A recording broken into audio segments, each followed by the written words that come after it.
इस एपिसोड में ये दिखाया गया है कि सरफराज और उसकी फैमिली ब्रेकफास्ट कर रहे होते हैं। फ़िज़ा का ससुर कहता है कि फ़िज़ा नज़र नहीं आ रही, उसे स्कूल भी जाना है, उसे देर हो रही है। इतनी देर में फ़िज़ा भी आ जाती है। फ़िज़ा कहती है कि आज मेरी तबीयत ख़राब है, आज मैं स्कूल से छुट्टी करूँगी। जिस पर फ़िज़ा की सास कहती है कि तुम्हें पता है कि स्कूल वाले छुट्टी करने पर तुम्हारी सैलरी काट लेते हैं।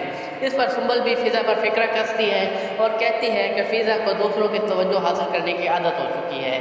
वो असद का नाम लेकर कहती है कि उसका फियांसी कहता है कि तुम लोग सारा दिन फ़िज़ा से काम कराते हो और उसको रेस्ट नहीं करने देते। जिस पर फ़िज़ा का ससुर कहता है कि जब तुम सारा दिन असद से फ़ोन पर गप्पे लगाओगे तो वो यही समझेगा कि सारा दिन घर का काम फ़िज़ा करती है। आज ये फ़िज़ा की तबीयत ख़राब है, आज वो रेस्ट करेगी, आज सारा काम घर का तुम करोगी। जिस पर सरफराज भी चुप हो जाता है, जबकि सुंबल और उसकी सास का मुँह बन जाता है।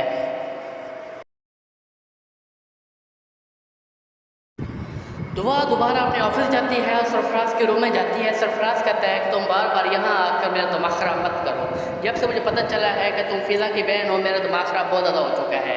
जिस पर दुआ कहती है कि तुम क्या करोगे? वो कहता है कि मैं फ़िज़ा को तलाक दे दूँगा।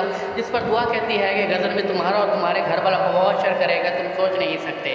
अगर तुम फ़िज़ा को तलाक दोगे तो मैं तुम्हारी बहन को भी नहीं छोड़ूंगी, मैं उसके ससुराल जाऊँगी और तुम्हारा करैक्टर बताऊँगी। जिस पर सुंबल को तलाक हो जाएगी। जिस पर सरफराज कहता है कि जो भी मामला है वो हम दोनों के दरमियान होना चाहिए, सुंबल को दरमियान में नहीं आना चाहिए। जिस पर दुआ कहती है कि अगर तुमने फ़िज़ा को कोई भी तकलीफ़ दी तो मैं तुम्हें जान से भी मार सकती हूँ, ये बात याद रखना। ये कहकर वो बाहर चली जाती है। दूसरी तरफ नौशेरमा अपने मुलाजिम को कहता है कि हमने लंच करना है और घर जाना है। जिस पर मुलाजिम आकर बताता है कि बीबी भी ऑफिस आई हुई है। तो जिस पर नौशेरमा हैरान हो जाता है और कहता है कि कहाँ पे है। मुलाजिम बताता है कि वो सरफराज के कैबिन में है। इतनी देर में दुआ भी आ जाती है और आकर कहती है कि क्या मैं अंदर आ सकती हूँ। जिस पर नौशेरमा कहता है कि तुम्हें अंदर आने की इजाज़त की कोई ज़रूरत नहीं। जिस पर दुआ अंदर आ जाती है और लंच करने का नौशेरमा कहता है। जिस पर नौशेरमा दुआ कहती है कि मैं लंच साथ लाई हूँ, हम दोनों इकट्ठे आज ऑफिस में करेंगे। जिस पर नौशेरमा कहता है इसका मतलब है आज ऑफिस में कोई काम नहीं हो।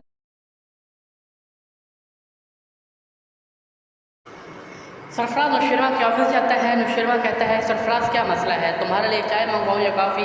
आखिर फ़िज़ा की वजह से तुम हमारे रिश्तेदार भी हो। जिस पर सरफराज कहता है कि सर मसला मेरे साथ नहीं, दुआ के साथ है।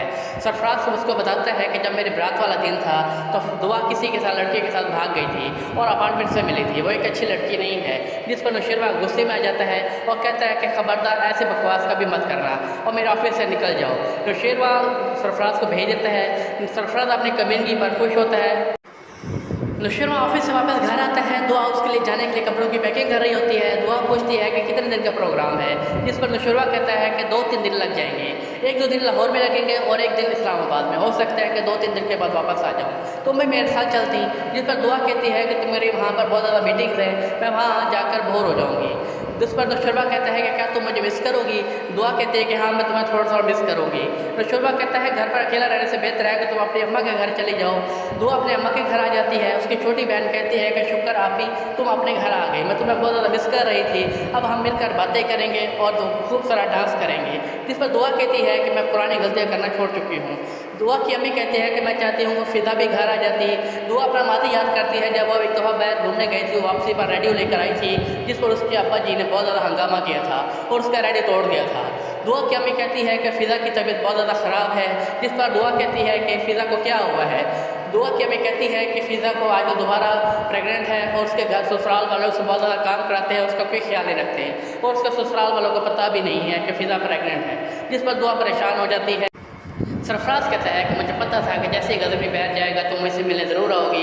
जिस पर दुआ कहती है कि तुमने देखा, तुमने गज़नवी को मेरा नाम दिया, उसने तुम्हें धक्के देकर बाहर निकाल दिया। उस दिन क्या होगा जब मैं गज़नवी को तुम्हारी हकीकत बताऊंगी या सुंबल के ससुरालियों को तुम्हारी हकीकत बताऊंगी, वो सुंबल को तलाक दे देंगे। जिस पर सरफराज कहता है कि अपनी हद में रहो। दुआ कहती है कि मैं चाहती हूँ, मैं सब कुछ भूलने को तैयार हूँ कि अगर तुम फ़िज़ा के साथ अपना रवैया सही कर लो और उसको खुश रखो और जो बीवी का हक है उसे वापस दे दो। जिस पर सरफराज कहता है कि उस दिन क्या होगा जब फ़िज़ा को ये पता चलेगा जिसका उसके शौहर के साथ अफेयर था वो तुम थी। जिस पर दुआ परेशान हो जाती है। दुआ कहती है कि तुम जो भी अपना रवैया सही करो क्योंकि तुम्हारे बच्चे की वो माँ बनने। गज़नवी मीटिंग के लिए जाता है। उसका मुलाजिम जाफ़र भी उसके साथ मौजूद है। गज़नवी मीटिंग से फारिग होकर दुआ को कॉल करता है, दुआ कॉल उठा लेती है। गज़नवी पूछता है कि क्या तुम मुझे मिस कर रही हो? दुआ कहती है कि हाँ, मैं तुम्हें बहुत ज़्यादा मिस कर रही हूँ। जिस पर गज़नवी कहते हैं कि क्या तुम घूमने के लिए बाहर गई हो? जिस पर दुआ इनकार कर देती है। गज़नवी पूछता है कि तुमने गार्ड्स को वापस भेज दिए? जिस पर दुआ कहती है कि ये मोहल्ला यहाँ मुनासिब नहीं लगता। जिस पर गज़नवी कहते हैं अच्छा इसका कोई बंदोबस्त करते हैं। बातों बातों में सरफराज की तरफ से भेजी गई तस्वीर भी गज़नवी के पास आ जाती है, जिस पर गज़नवी परेशान हो जाता है। उस वक्त मुलाजिम जाफरी भी महसूस करता है गज़नवी इस टाइम परेशान है।